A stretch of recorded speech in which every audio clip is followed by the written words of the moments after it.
And this broadcast brought to you by 106th Street Tire and Wheel. Get your automotive stuff done at 106th Street Tire and Wheel. That was just our little tribute to Mr. Scott Hall, Razor Ramon himself, who unfortunately passed away due to 3 heart attacks and blood clots during surgery today. Rest in peace, Razor Ramon. You are a childhood phenom for a lot of us. And it's unfortunately, it didn't work. You guys said it didn't work? It wasn't. There was no volume for a majority of it. Hey, yo. Oh, okay. I thought it worked. Oh, damn it. All right. Anyways, I got to work on my technical skills. All right. Anyway, you heard it from the computer. Okay. Anyway, guys, rest in peace, Scott Hall. Welcome, guys, to True New York Sports Talk with not Boogie again, because Boogie is too good for us to hang out with us. Boogie is unfortunately somewhere right now, but you got the 3 best looking dudes on the show. Anyway, we are here to talk about hello, Lonnie, even though you're right there, and hello, Chris. Let's talk some sports, guys. Baseball. Let's talk about this right freaking now. The New York Yankees say goodbye to Gary Sanchez. They welcome Mr. Josh Donaldson. Billy, you're the Yankee fan here. Tell me your thoughts about this. Do you like that Gary Sanchez and Gio are officially gone and that we have Donald Johnson? It was a move they had to make. The Yankees have vowed to get better defensively, and Gary Sanchez was a big part of their defensive problems, and they did it.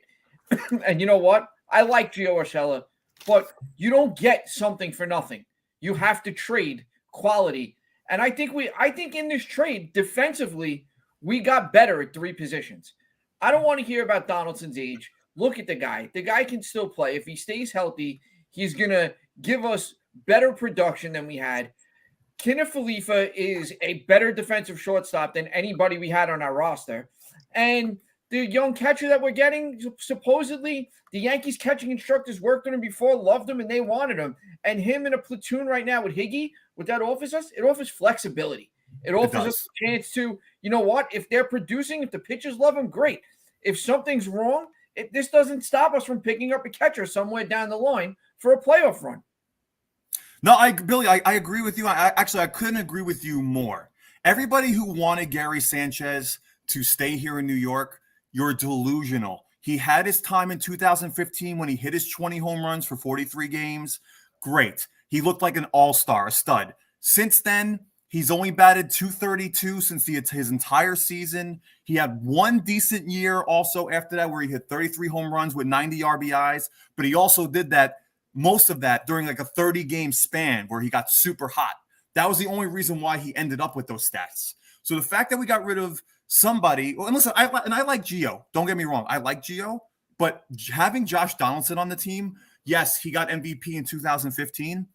I still think he's got some gas left in the tank. Josh, I really like this. I love this move. Numbers as recently as 2019 with the Braves. He had a great 2019 with the Braves. You know, we're not getting MVP right, Josh Donaldson, don't get me wrong, but we're getting someone that can contribute. I agree. And listen, it's not Josh Donaldson past his prime Josh Donaldson. This is the Josh Donaldson who's a little bit worn down from only 6 years ago when he won MVP. And like you said, he had a good year with the Braves until he got hurt. He was having a really good year. He made the All-Star team. Yeah, no, I think he's going to be, is he going to play 150 games at third base? No. But, the Yankees already have DJ on the roster who can play a very adequate third base when they need him to. As of right now, today, Gleyber Torres is still on the roster to play second base when DJ plays third. I don't know how much longer that's going to last. I personally thought that Gleyber would have been involved in a trade for Matt Olson, but that didn't come through. But yeah, there are still a lot of options out there for what they could do. I don't see the Yankees going into the season on April 7th with the infield that they have right now. No, listen, Rizzo is still available, right? Like, we don't know who's even playing first base for the Yankees yet.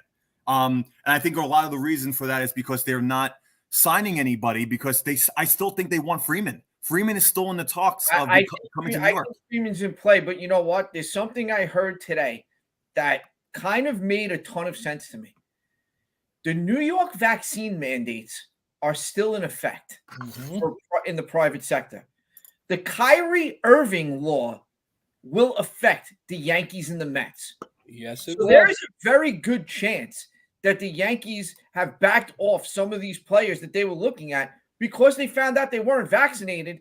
And the possibility exists right now that this guy's guaranteed to miss all 81 home games plus every game in Toronto. So that guy, you're talking about a guy that could miss 90 games if this law is not changed.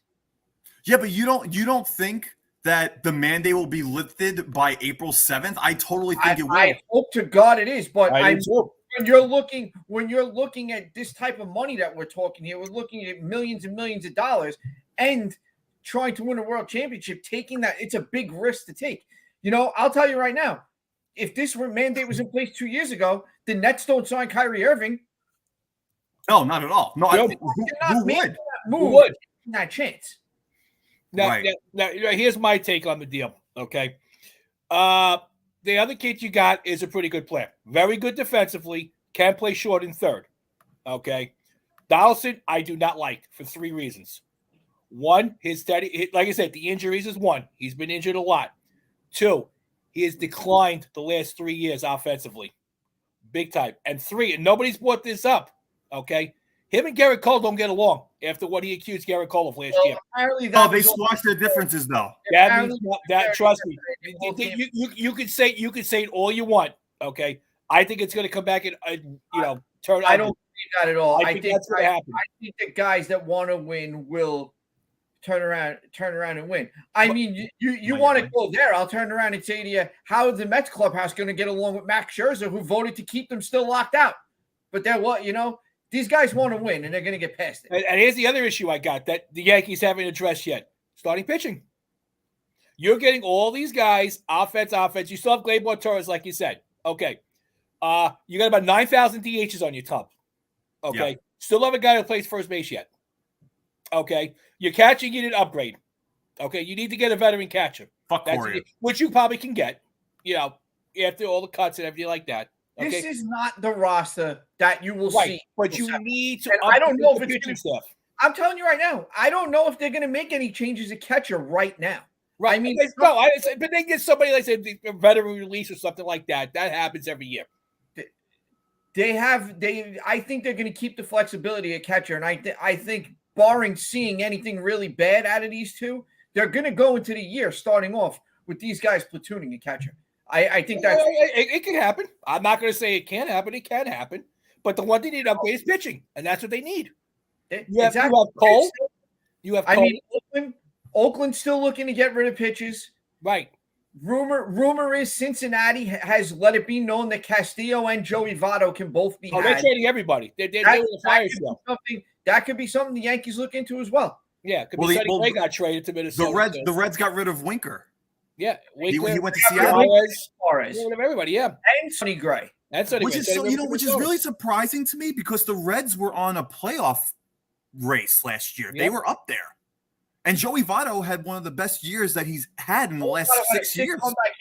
Again, you can't expect that every year from him. He's past that. But again, I think it's another contract that's a year or two.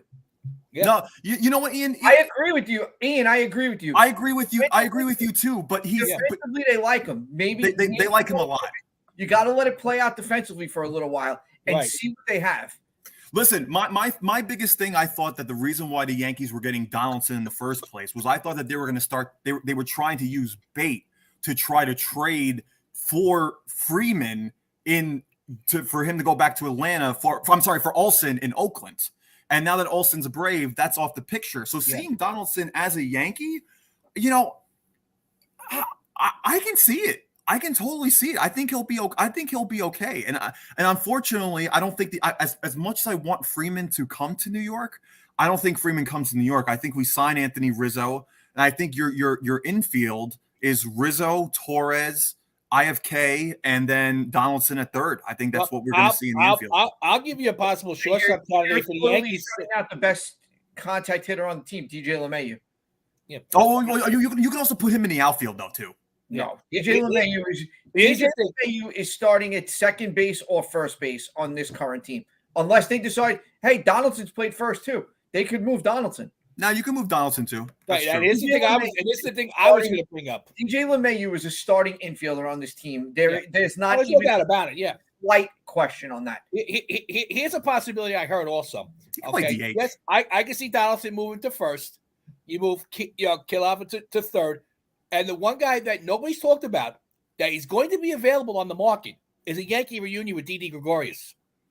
Definitely. It's top prospect is going to start for them, and it's not going to cost much, and it's only a year left on the contract. Right, exactly. I think a lot of the things a lot of the things the Yankees are looking about right now offer a year or two flexibility. Yeah. Like, I think if they bring back Rizzo, 2 years, 3 max.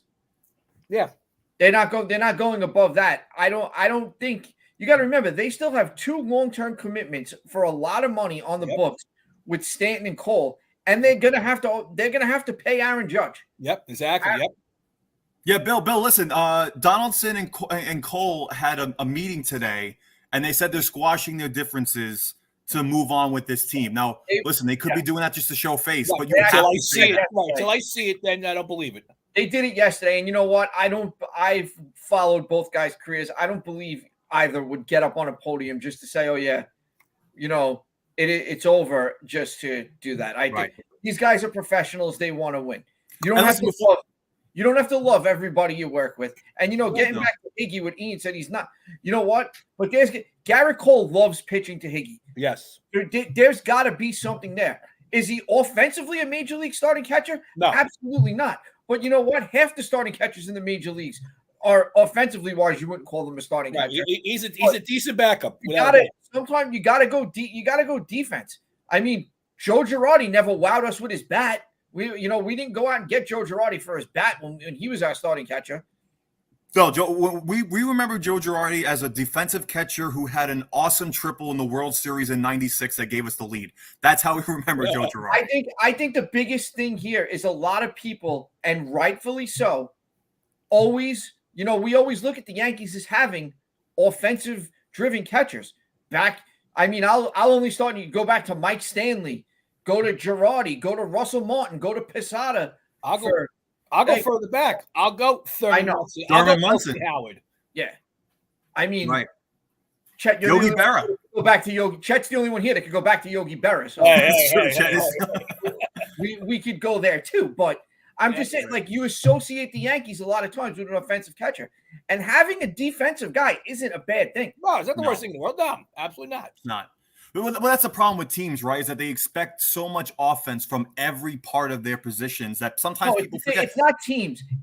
And I don't include Ian in this statement at all because Ian and I talk about this all the time. But it's Yankee fans. It's Yankee. Yeah, I agree with you. Okay. Out there that want the all-star at every single position. Of course. I look at it, no, I just want to get better. I want to field a good team. I don't need guys hitting 300, 1-9. I don't need 40 home runs and an all-star at every position. Look at the Yankees that started winning championships, 96, 98. Yeah. What was it? It was a good lineup, 1-9. A good contact hitting team. Yeah. Exactly. They did what they needed to do to win. They weren't an all-star at every position. When the Yankees started getting into that in the early 2000s, that's when the title started going away. And I'll always stand by that statement of that's where the problems began. When they started, every year we had to trade for the Gary Sheffield or give Giambi all that money and then go right to Teixeira and go to this and go to that. And go to CC Sabathia. We did get a championship with him, but you're right. 100%. Now, here's my thing I want to ask you guys before we move on to the Mets real quick. Do we start Giancarlo Stanton in the outfield this year? You have to. You have to. I think you have to. You have to give it. You have to try it at first. Joe or Gallo. I mean, it's gonna be. And Chris, the Yankees need a power. The Yankees do have Joey Gallo. It's very easy to forget. I mean, I know it's easy to forget. It's easy to forget when your on base percentage when you got traded from Texas was over 400 and you came to the Yankees and batted 100. Let's just hope whatever adjustments, whether it's this year or next, to the shift, start. It helps him improve. When Stan went into the outfield, he batted 380 and had about 20 home runs in those 40 games. Stanton was an outfielder for his entire career before he came to the Yankees. Well, he played in Miami. He had to. Right field, Had to. And the Yankees might have a vested interest in getting him in the outfield and him having a monster season. Because you got to remember something now. Anybody that look, the DH is now in both leagues. That just opened up a whole other avenue of potential places to get out of that contract. That's If true. they wanted to. Now, National League teams that would never consider him. Now I can think about it. Well, look at the Nationals. Nelson Cruz decided to go back to go back to Puerto Rico, and then as soon as the strike stopped, now he signed a 14-year deal with the Nationals. The doors down. Yeah, but crazy. You know what? I'm going to take us right into the Mets quick because the Mets did what every team dreams of doing, and I tip my hat to Billy Epler. They got Chris Bassett without giving up any of their major league trade chips, and they did a great job. Yes, I mean, on paper, the New York Mets have done everything right this offseason. We'll see how it translates on the field, but I can't knock. And Steve Cohen is such an enigma, such a big name. I'm sorry. I don't think Billy Epler gets the credit he deserves. He deserves it. Big time. Big time. He was always like that in Oakland, too, when he was there. He would get. Sorry, real quick. Chris Bassett, just so you guys know, was an all-star a few years ago before he got hurt. Yep. And he could easily be a number 2 on any team in the major league. I the comments that I wanted to a perfect three with Olsen. Yeah. He's going to be a perfect 3 with the Mets. Mets made a great trade. Yep. So how do you feel? So Chad, as the Met fan, how do you feel about this? I love Bassett. Like Billy said, he's the perfect number 3 for that club. Perfect 3. He had it hurt a couple of years ago. He didn't pitch as many innings last year. They had him on an inning restriction. He pitched like 150, 160 innings last year and still won 12 games. Okay, with an ERA of about a little over 3 in the AL. Okay, he's coming to the National League. He's going to be a perfect 3 behind Scherzer and DeGrom. You got to remember something now. You got to take that National League, American League to National League out of it now. Yeah, exactly. So there's no more talk of, he went to and there's also, I mean, again, just pointing out the obvious. Citi Field's a smaller ballpark than Oakland. That's true. It's definitely. I think it's a great move, but that's definitely something to factor in. And the Mets aren't done.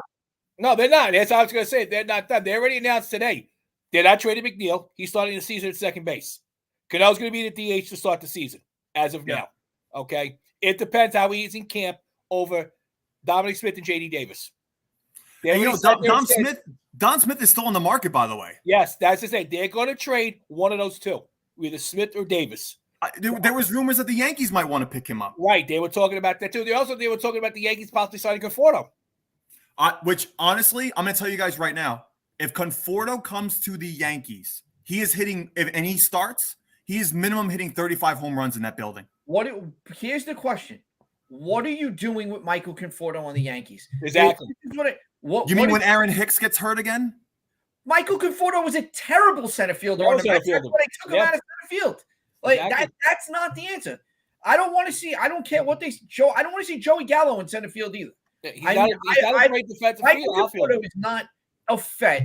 He's not a fit. Excuse me. On this current Yankees. Who do you put in center then? It's either Judge, Stanton, They got to get somebody. They're going to sign Brett Gardner back. It's what's probably going to happen. Don't be surprised. That's not the answer. Brett Gardner, you tell me Brett Gardner's back as my 5th outfielder playing 40, 50 games, I'm fine with that. But what has gone on the last 2 years is that was their plan for Brett Gardner, and they don't have the depth, and then Brett Gardner's playing 80 to 100 games. And that's not – he's not there anymore. That's not – but here's the thing, though, Billy, we don't have a choice. The Yankees don't have a choice. If you put Stanton left and Judge in right, who are you putting in center? They need to make a move in free agency or a trade to bring in someone that is capable of playing center field when needed. And extensive time in center field based off Hicks's track record. Not someone that you're like, I'm okay if he plays 10 games out there. And then next thing you know, he's playing 75 and you're blaming him. And he's the bad guy. No, he was never. Michael Conforto is not a center fielder. The Mets tried it. He was terrible. Exactly. But the other move available though. Yeah, but the other move I like with the Mets, what they did today, yesterday was sign Adam Ottavino to show up the bullpen. Yeah. That's a big help. That one. Well, let me know how that works out. That's a big help to that 1 bullpen. year, $4 million, 1 right, year Chet? contract. That's it. 1 year. The Mets, the problem with the Mets right now, one thing I'll say, the Mets' best defensive team is Dom Smith at first base and Alonso at DH. Yeah. They're not going to start it off that way because of the $24 million price tag on Robinson Cano. Exactly. So Yeah. you have to give Cano the shot. I get it. But if I'm the Mets, I try to hold on to Dom unless you make me an offer I can't refuse. That's what they said the same thing about McNeil. That's the same thing they said about McNeil. JD Davis goes first. I trade JD Davis before I trade Dom Smith. Absolutely. I agree. And, JD Davis could be a nice trade for some team in the major leagues. I actually like JD Davis a lot. Absolutely. I think he's a solid player, real good solid player. Absolutely. I would honestly, I would love to have him at third if we didn't have Josh Donaldson. I would love to have him at third. I think JD Davis would be a great addition. Yep. But I wouldn't. It wouldn't be the worst thing in the world. Yeah, for sure. There's definitely worse options. He's solid, and the kid deserves a chance to play. Exactly. I agree. He's not going to get it there. But Dom Smith is no offense. Dom Smith's not an outfielder, and there's nothing wrong. No. Not everybody can just take a glove and play everywhere. Dom Smith's not an outfielder the same way I said Conforto wasn't a center fielder. Well, listen, just to go back to the Yankees real quick. As of right now, our starting outfield is Stanton, Hicks, Judge. That's just how it is. And then you switch Judge. Yeah, and you switch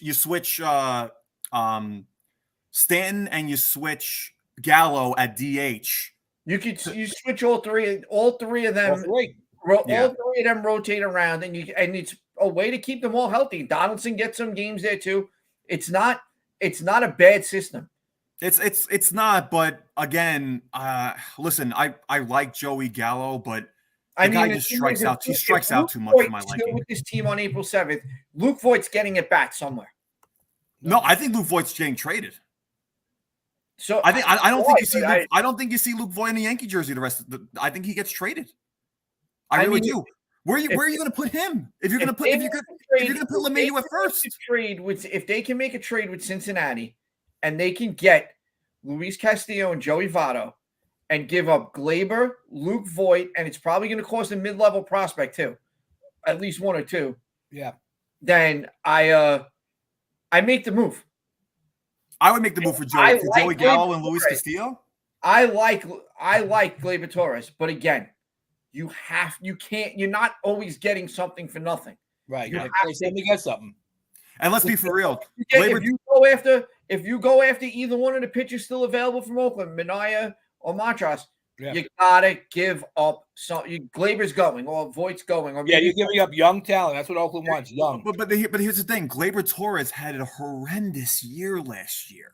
The guy had 9 home runs when he hit 30 the year before. He batted at 220. If they figured out a way, whether it's here or somewhere else, get Gleyber Torres back at second base, get him to where he's comfortable, I think you're going to see the player Gleyber Torres is capable of. I just think the whole thing was he was never comfortable when he moved back to shortstop. He was very uneasy about it. It just didn't go well. It was a failed experiment, and it affected him offensively. Yeah. And that was a lot of the problem I believe we saw with Sanchez for years too. Once Sanchez's defense started to go in the crapper, then his offense went. Yeah, Bill, real quick, Bill, I thought the same thing. I thought the Yankees were going to try if they got Olsen, Voigt would have had to be in that deal. Voigt would have 100%. There's no question about it. If the Yankees got Olsen, Gleyber Torres, and Luke Voigt were in the deal. There's no question about it. All right, so let's move on to a little football before we do our NCAA bracket. The New York Giants signed Golinski today, 21st ranked guard, to protect Mr. Daniel Jones, and the Giants also signed Tyrod Taylor a little bit earlier today. We're all Giants fans here. Billy, I want to hear your take on it first. How do you like that the Giants signed Taylor? How do you like that they got this Golaski guy? Joe Shane is doing what he said he was going to do. He made 2 signings already on the offensive line to improve the offensive line. And plus, we're going into the draft very strong. Tyrod Taylor is a backup quarterback. I like it. I mean, I love it. He's a quality backup. He's a great guy to have around. It's not going to be like Mike Glennon anymore, where if Daniel Jones gets hurt we're all sitting there like, oh, great, let's just shut the TV off. And you got to remember, There's no Tyrod, shot now. I remember Tyrod played in Buffalo under that regime. I know. Joe Shane is doing, and he's doing it with very limited resources. Remember, they have basically no cap room. Thank God you got guys, taking pay cuts. Like Martinez took a pay cut. Shepard took a pay cut. Shepard took a pay cut. Yep. Yeah. Yeah. No, listen. The one thing I'll tell you guys right now that I like about getting Tyrod Taylor, and we spoke about this a few weeks ago. The Ravens, even though they didn't make the playoffs, they were very successful last year because they had quarterbacks who were all very similar. Tyrod Taylor, in my opinion, is a very similar quarterback to Daniel Jones. Yes, you're not gonna have to change. You're not gonna have to change the offense around, and that's the main thing. Correct. Like you're not gonna have to scrap half your playbook because there's no mobility back there, and there's nothing like that. Right, and Daniel Jones both run the ball like Tyrod Taylor runs the ball. And again, Joe Shane is setting this up properly. At the end of this year, if this doesn't work, he's blowing up the quarterback room. Yeah, correct. And that's exactly what it is. He's preparing the rest of the team right now. I think we come back out of the draft. We're taking, maybe we don't take 2 offensive linemen with 5 and 7 right now. Now we can get away with taking 1 and an edge rusher. I'm hopeful of. Yes, I agree with that. Or if they can grab the safety from Notre Dame with that 7 pick, with letting Peppers go. I can't fault him there either because this kid's supposedly phenomenal as well. I'd rather see an edge rusher because I feel I'd rather see one of the guys from Michigan. I would love to have either one of those edge rushers. More of an area of need, but I mean the Giants seem to be heading in the right direction. Long road back, but they're heading there. No, and you know what? I'm also actually really, really happy about, and it's kind of bittersweet, but that Evan Ingram is gone too. Yes. I loved him in his rookie year. I said to myself, this is going to be our starting tight end for a really long time. Since his rookie year, Evan Ingram has cost us about 4 or 5 games. Yeah. Alone. 4 or 5 games. He can't hold on to the football. Somehow he was a Pro Bowler last year. He signs only a 1-year deal with Jacksonville. Jacksonville signed anyone that had a pulse and could catch a football in the last. Jacksonville signed, guys, did you see that? Jacksonville signed Christian Kirk, the 3rd wide receiver on Arizona for 4 years, $84 million for Christian Kirk? This is what the NFL is becoming now. Teams are doing. This guy's never had a 1,000-yard season, and this is what teams are. This is what teams are throwing. And listen, I'm not saying that Christian Kirk is a bad wide receiver, but $84 million? No, that's way too much. Way too much. What they're doing right now, what Doug Peterson's doing in Jacksonville is real simple. They are trying to give Trevor Lawrence as many weapons as they can to win. And you know who else is doing that? The New York Jets. Yeah, I was going to bring that up. The New York Jets are making moves to put Zach Wilson in a position to win. Signing Uzomah, great. Great sign. Tomlinson, the steal of the offseason so far. I can tell you, I think signing Berrios was big for them too. Joe Douglas, for all the crap Joe Douglas has taken for the last few years from Jet fans, they got to give this guy his due right now for what he's doing and what they're doing for this team. They are heading in the right direction. I think the Jets are going to get a big play wide receiver within the first 2 rounds of the draft. That's going to solve their number 1 receiver issue. Yep. They put him with Corey Davis on the outside. And more. They brought back Berrios yesterday as well. The Jets are heading in the right. They re-signed Tevin Coleman to be a backup running back. They now have 4. And listen, Michael Carter is not a bad running back. No. I was impressed with him last year. Michael Carter is damn good. The Jets have 4 NFL caliber running backs. LaMichael Pirine is going to open camp number 4 on that depth chart this year. Yeah.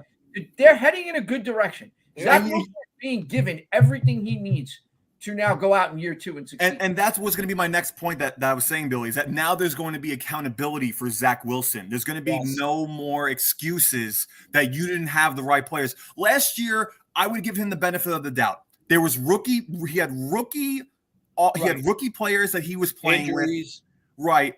Injuries, no problem. Now he has some experience. He has listen, CJ Uzomah is really, really good. Yes. I think he's really good. He's a great blocker and he has great hands. But again, great sign up for the Jets. Before we say, CJ Uzomah, yes. And CJ Uzomah makes the point for me I'm about to make right now. If they stay on the field. Daniel Jones, we've seen this as Giant fans with Daniel Jones out for years. Yeah. I mean, his receivers can't stay on the field. The Jets need to if these guys stay healthy, the Jets are going to make strides this year. Am I saying they're going to win the AFC East? No, I'm not saying that at all. But they're going to make some noise there. They're going to I mean, listen, they're playing in the AFC East where the Buffalo Bills are just and New England too. Not get it, but they can fight for it. I mean, remember last year, especially now, last year teams with 9 wins didn't make the playoffs. The Jets could be one of those teams next year. They could get themselves up to 8-9 wins if they stay healthy. I want to bring up one thing quick, not New York sports wise. Okay, Deshaun Watson. Well, he's not going to Pittsburgh because Pittsburgh signed Mitch Trubisky. It's basically going down from what it looks like now to 4 teams. He met with the Panthers, Saints, and the Browns, and supposedly he's meeting with the Falcons. Yes. All right, that today. See, I don't think he'll be a Falcon because I think I know he met with the Falcons, but I don't think he'll be a Falcon because I really think that the Atlanta Falcons are in a rebuilding mode right now. And I think they're going to let Matt Ryan play out the remaining of his contract. I think Matt Ryan, if Deshaun Watson goes to the Falcons, I think Matt Ryan retires. And with a guy like Deshaun Watson, they've proven the Atlanta Falcons could deal with that kind of stuff. They dealt with the Michael Vick stuff originally. Deshaun Watson helps speed up a rebuild real fast. I think he goes to the Saints. I think he signs with the Saints. That's what I think he's going to sign with. Well, didn't the Saints sign somebody at quarterback? No, the Saints haven't. No, Teddy Bridgewater. No, Teddy Bridgewater. No, Teddy Bridgewater went to the Dolphins. Oh, Dolphins. I'm sorry. Yeah, right. Bridgewater signed to play with Tua. I honestly think right now the most likely place for Deshaun Watson is the Carolina Panthers. Okay. I think they are so desperate to get it right there. They are basically going to give him whatever he wants. I heard a rumor today that they turned around and told him that they'll let him give him influence on picking the next coach if he doesn't like Matt Rule. But the Browns just also got Amari Cooper. So I'm curious if Deshaun Watson would be more persuaded to go to Cleveland because now you have Amari Cooper and Jarvis Landry as your 1-2. No, Landry's gone. They're releasing Jarvis Landry. Landry's gone. Right. All right. So then, now it's Amari Cooper. Of course, you have the running backs in Chubb and Hunt. Right, but you also have People Jones. People Jones isn't a bad wide receiver too. But again, do you want to go to the AFC and have to run that gauntlet where I don't care what you say, they'd be the least talented out of that bunch? Yeah, for sure. That team. Or the NFC. Do you want to go to the NFC where, let's be real, the Bucks, Brady's back, but the Bucks are not coming back as strong. They're not going to be as strong as they were. No. Even with Chris Godwin still and Mike Evans, quarterbacks. The Packers look like a landmine waiting to explode right now because they apparently offered Devontae Adams $23 million a year today, and he said no. No. So let's see what that reignites with Aaron Rodgers if Devontae Adams doesn't re-sign. Yep. I agree. And, without Devontae Adams, they take a huge hit. Deshaun Watson has a much easier path to success in the NFC. And I think it's the Panthers. I think the Panthers are going to give him pretty much free run. We'll see. I honestly, listen, it's also hard for me to say that the Browns want to give up on Mayfield too. Like he was your first pick 4 years ago, but he's not getting it done. You give up on Baker Mayfield 10 out of 10 times for Deshaun Watson. If that's 100%. If that's the only question on the table, you give up on Baker Mayfield 10 out of 10 times. I agree. All right, guys, so let's get into our NCAA bracket. So what we'll do is we'll have Mr. Chet start off first. Mr. Chet, which division have you gone to? What was your thing? East region. You have the East region. Hold on, make sure this is yours. This is Billy. This is mine. Chet's is not here. Okay, so in the meantime, no, it's right here. I got it. Okay. So we're gonna share Chet's stream, Chet's bracket. We're all gonna take. This is how we're doing it, guys. We're all taking a division, and we're gonna pick why we are picking the each team and each thing, and then we're gonna go from there. And then we're all gonna share the Southwest together, the Midwest together. Okay. No, the South. So you have the South, right? I have the Midwest. We're gonna share the South. We're gonna share stuff. So that means you have the East, Chet, right? Yes, I have the East, correct. So Chet, here is your brackets. Okay. Yep. Tell me why you picked each team for each bracket. Okay. Well, if you look at the bracket, this is probably, to me, the weakest bracket there is. You got the weakest number 1 seed in Baylor to start with. Okay. I'm looking at teams that are sitting there in the middle, like between the 6 and the 12. Okay. That are going to win some games in this tournament. Okay. I like North Carolina to knock out Baylor. Okay. In the round of 32. Okay. North Carolina is battle tested. Okay. With that, I mean, they beat Duke as at the end. They've got one of the best players in the country, Armando Bacot. Okay. That is a stud when it comes to it. Okay.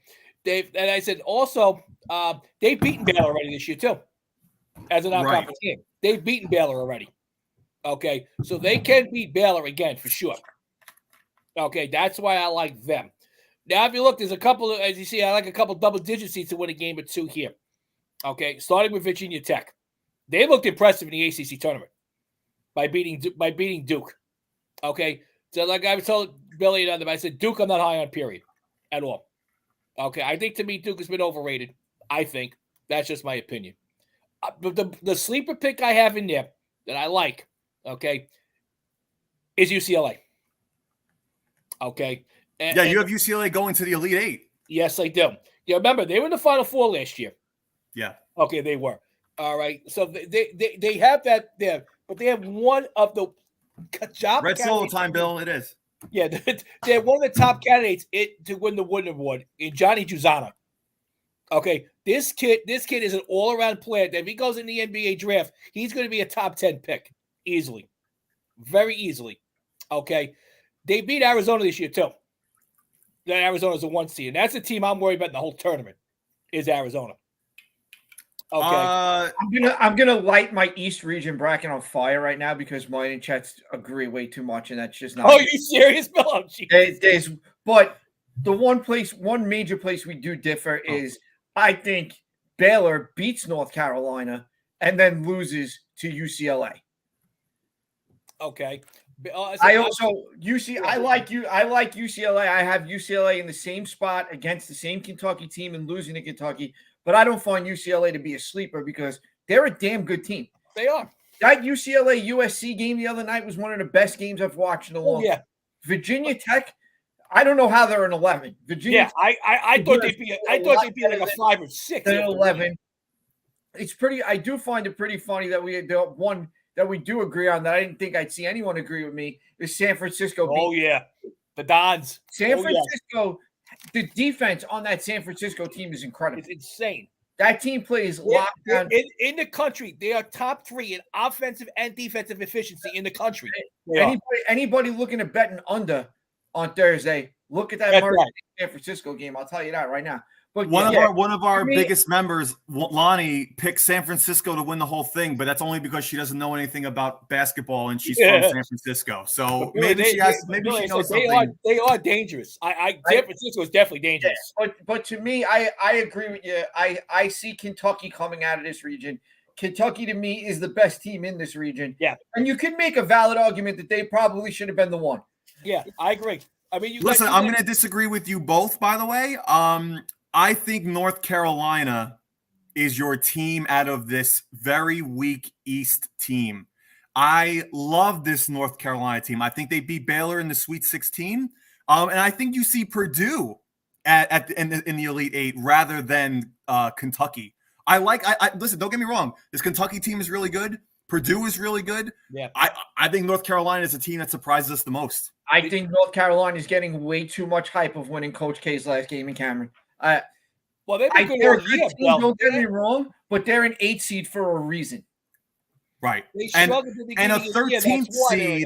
13th seed 3 years ago made it to the Elite Eight. Oh, Remember yeah. that. No, there's no question about that. But when you're going up against whether they beat Baylor in the second round or not, they're not getting past this UCLA team. It's not happening. Yeah. And if you look, I think I don't think they're getting past Baylor, but if you want to play the devil's advocate there, I'll play it with you. They're not beating Baylor and UCLA back to back. It's not. I look at it this way. I look at the best game in that region is actually the Purdue Kentucky game, because you've got guys. You got 3 guys, and they're going to be anywhere from top 5 to top 10 in the NBA draft next year if they go.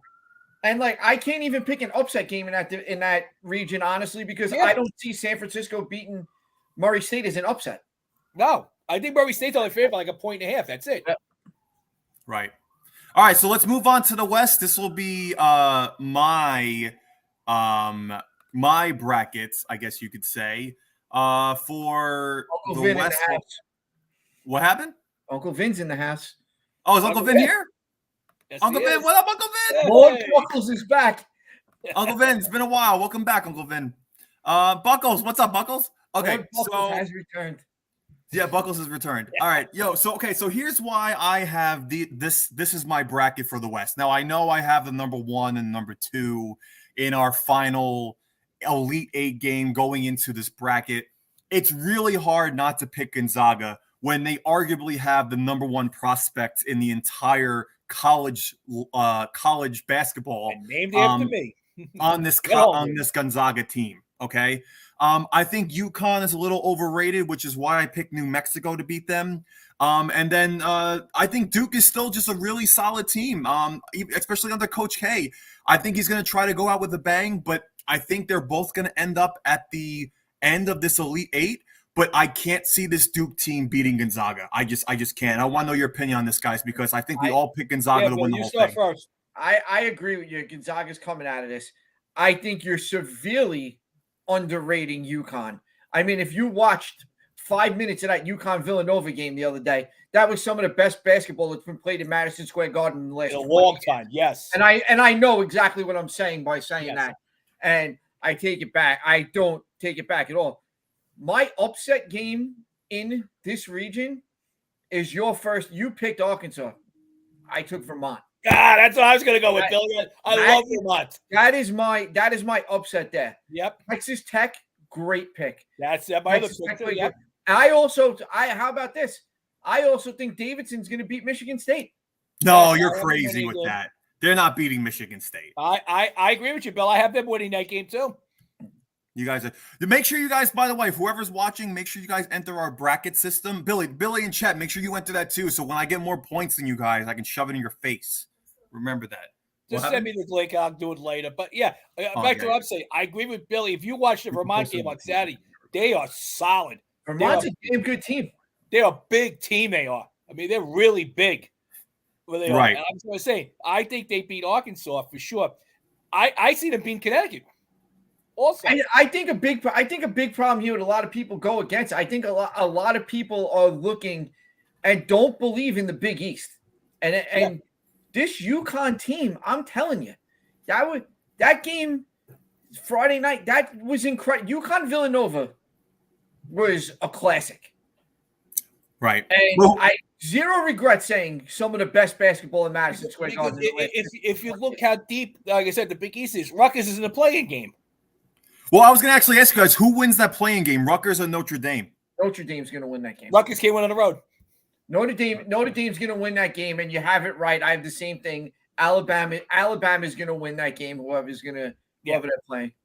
Yeah. Yeah, no, listen. Just because, Bill, just so you know, Bill, just because it's Coach K's last year doesn't mean that's supposed to be a fairy tale ending. This Duke team, you don't think they're going to make it out of round 2? Even if they do, there is no team that in this division that is beating Gonzaga. None. Yeah. None. No, Gonzaga is not losing. Yeah. If they do lose, the only team I can see is Texas Tech, and that's it. I'll tell you what. You got to get your money, brother. You got to go get your money. The best first round game in this region, Boise State and Memphis. Oh, yeah. I mean, if you watch any of Memphis in their conference tournament, that team was great. Even they came back, they were down Houston. I thought I actually had a futures bet on Memphis to win the AAC. Yeah. Houston started off real hot. Memphis came back and made that a game. This Memphis team is good. I'm up and down on that game. I mean, I'm going slightly to Boise. Slightly. I tell you what, Memphis, if Memphis wasn't just got the bad draw and they run into the brick wall in Gonzaga in the second round, or I think Memphis could make a little noise if they didn't. Yeah. Memphis can make noise, but they're not getting past Gonzaga. No, that's what I said. They hit the brick wall they hit the brick wall in the second round. Exactly. If Memphis was down and had Alabama in the second round, that's different. I think you see Memphis come out of it. I would see it. In any of the other second round games, I think Memphis has a better shot. By the way, nobody say hello to Jerome. He's harassing me on Facebook Messenger with the Nets beating the Knicks the other night. Yeah, no shit, the Nets should have beat the Knicks the other night. I don't want to hear with that. I don't want to hear it. Okay. Don't want to hear it. What's your opinion bets with points or money line? For which game? I mean, you go into this tournament, the way I look at it, honestly, especially the first round, I look at a lot of money lines because every one of these games, you even look at 16-1 and go, oh yeah, they somehow end up close. You can never. I mean, as the tournament goes on, you start to see more and more. But I think the first round, I think a lot of my plays will be on the money line. Yeah, and I agree with you on that. I agree with you on that, Bill, because like I said, you're going to see a lot of inflated money lines when it comes to that. When you're looking at, I'm looking at right now for Thursday. I'm just going to pull it up now. I'm seeing it for these games on the West Coast. Let me just take a look and see who we have. Billy, you have Midwest, right? Midwest. Yeah. Gonzaga's Gonzaga. I haven't even really looked yet at any lines. Gonzaga's probably double digit favorite. I'll tell you right now. I'm on the site right now. I'm going to say Gonzaga's 16.5. Yeah, that's what I mean. And next thing you know, they'll win by 5. Right? Yeah. No. Let me pull up here. What are they playing Thursday? I think they're playing their first game. I think so. There it is. Gonzaga's favored by 23.5. Wow. On the money line, they're minus 10,000. Yeah, I mean, you gotta if you're betting that game, you gotta go with the spread either way. I mean, you're not unless you're betting like an absurd amount of team parlay. Listen, during this whole tournament, if there's any spreads that are like that, it's always the first round because after that, it's never like that. Yeah, I'm looking at it. You got Kentucky. You got Kentucky laying 18. You got Tennessee laying 17.5. You got Baylor laying 21.5. You got a lot of big spreads there. Exactly. But I look at the Vermont game. Vermont's only a 5-point spread. Arkansas is favored by. Yeah. Right. All right, so let's move on to the next. Let's move on to the Midwest with Mr. Billy Punch. Billy Punch, tell me, why is Wisconsin coming out of the Midwest for you? This Midwest is stacked. I mean, you have Kansas, the number 1 seed. They won the Big 12. You have Auburn. Auburn, if they didn't slide, if they didn't lose in the SEC tournament, Auburn might have been the number 1 seed here. But they fell apart a little late in the season. They ended up as a 2. You have your 3 seed Wisconsin, regular season co-champion, played great in the tournament. And they are in a stacked conference. 9 teams from their conference are in this tournament right now. Yeah, and you know what? I picked this for a reason. I picked the Midwest because watching the Big Ten tournament, I fell in love with Iowa. This team is phenomenal. They are right now. They're the hottest team in basketball. Right. And that's just a fact. The hottest team in basketball. And that's not, I'm not separating pros and college. There is no team out there right now hotter than the Iowa Hawkeyes.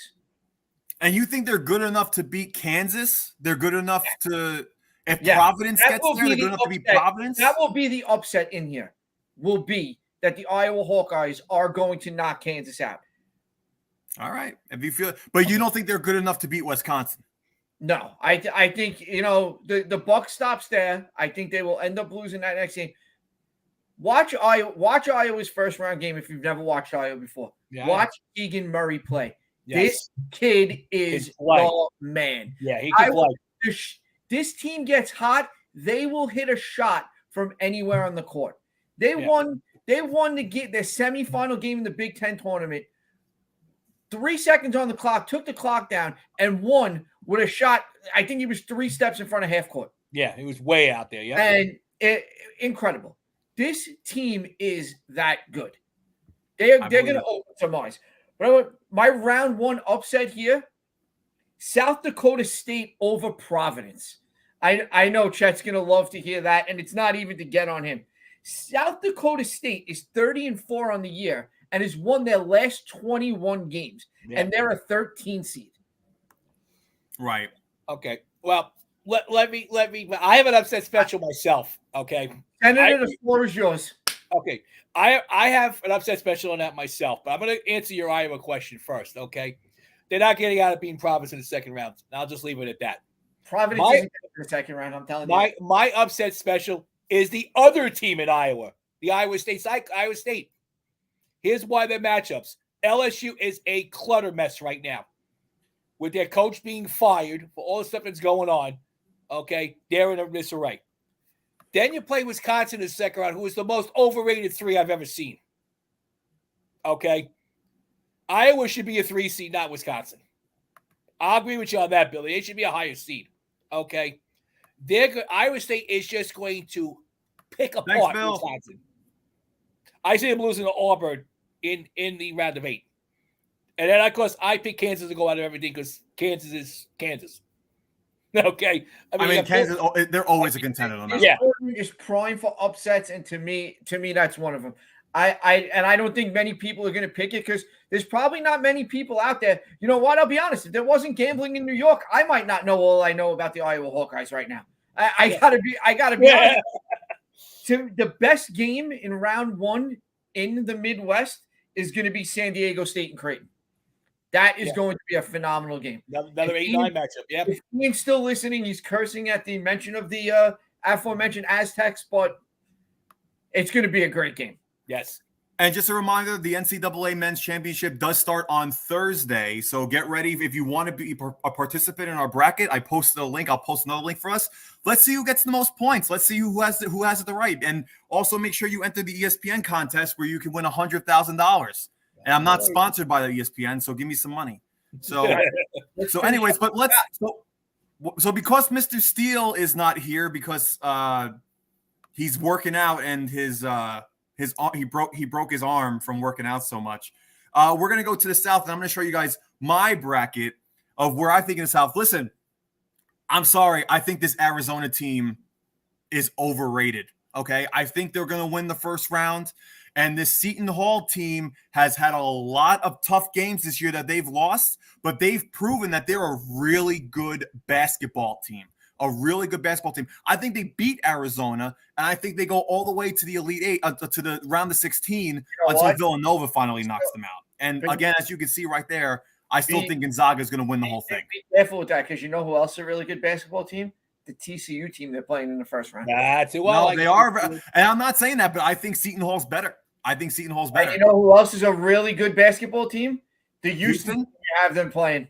I know, and I think Seton Hall's going to take it. I think Seton Hall's going to go all the way, like I said, to the round of 16, and I think that's when they lose to Villanova because Villanova is just Villanova. Villanova's too good. You can't. There are a couple of teams in the NCAA Men's Championship that you can never count out. You can't count out Villanova. You can't count out Gonzaga. You can't count out North Carolina. You can't count out Duke.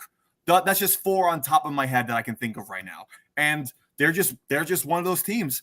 And Uncle Vin, all of us here right now pick Gonzaga. We think Gonzaga is taking it down. Yeah. It's no question. But what about you, Billy? What about you? What do you think is the upset here in this bracket? In that bracket, I like your picks for the most part. I mean, I look at a big upset.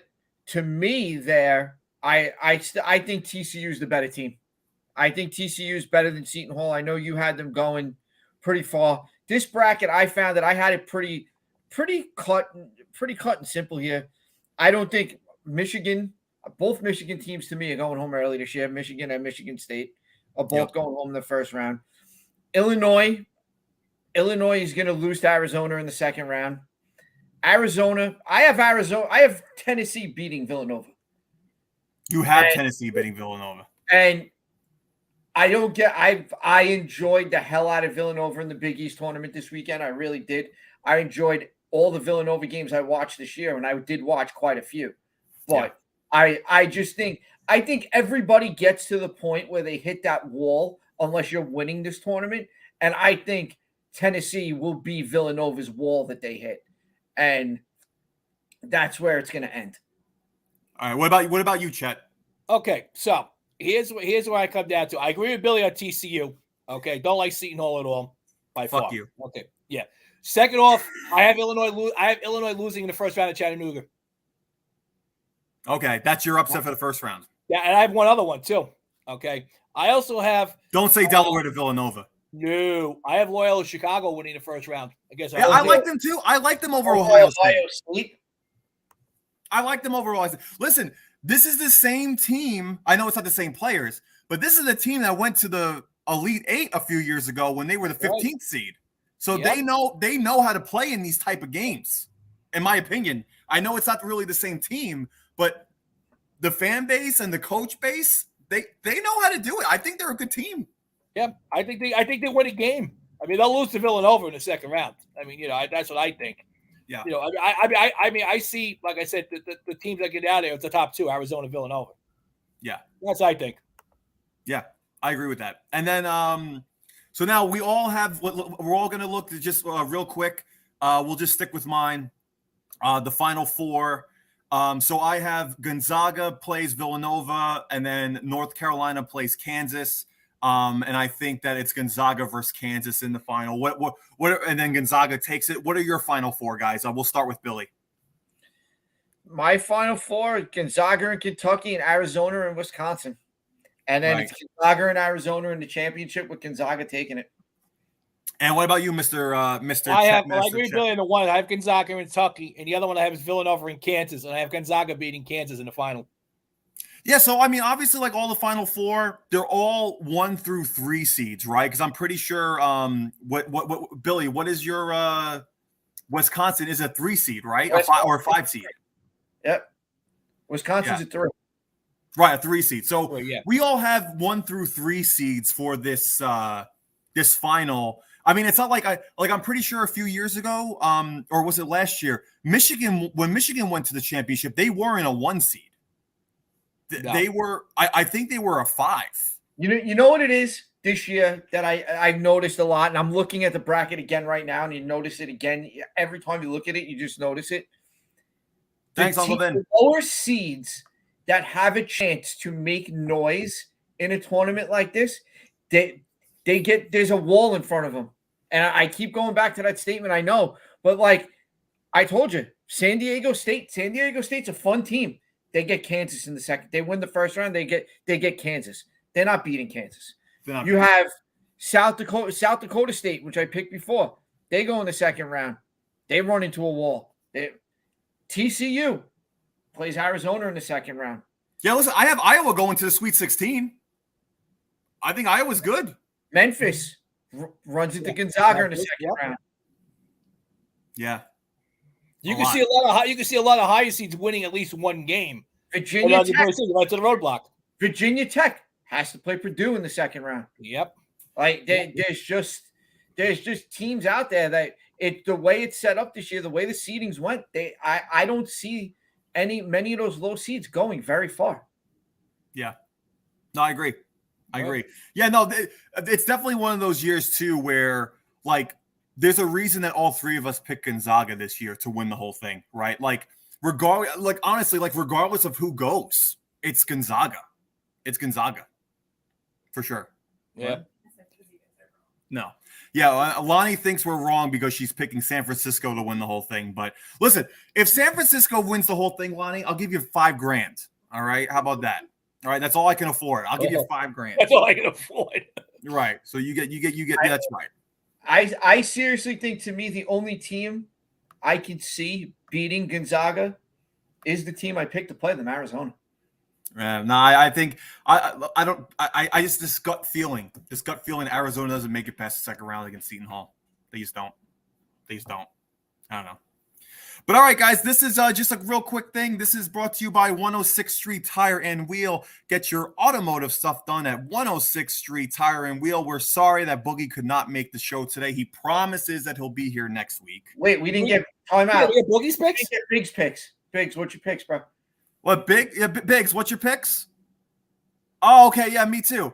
All right, cool. So Did you get Boogie's picks, by the way, or no? no, I asked him. He didn't get back to me because Okay. he hates us. So we're gonna assume that Billy picks Rutgers to win the. Boogie picks Rutgers to win the whole thing. Okay, that's gonna be Boogie's pick. He picked. Listen, he should have been here. So Boogie gets Rutgers to. It's gonna be Rutgers. Well, he wasn't there. It's gonna be Rutgers against Richmond. That's what I'm having Boogie's pick. Rutgers against Richmond in the finals. Okay, so that's Boogie's picks. So since he wasn't here, but all right, guys, listen, it's always been a pleasure. We will be here next Tuesday to do our show again. Appreciate everybody who was turned out today. Thank you guys for commenting. Mr. Billy Punch, always with the expertise, as well as Chet Master Chet. Chet did not eat hot dogs on the show today, so we didn't have to censor out anything. So that's no glizzies for Chet.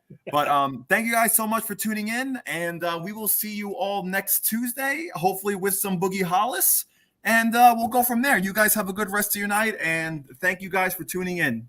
Let's get this started. Let's get this started.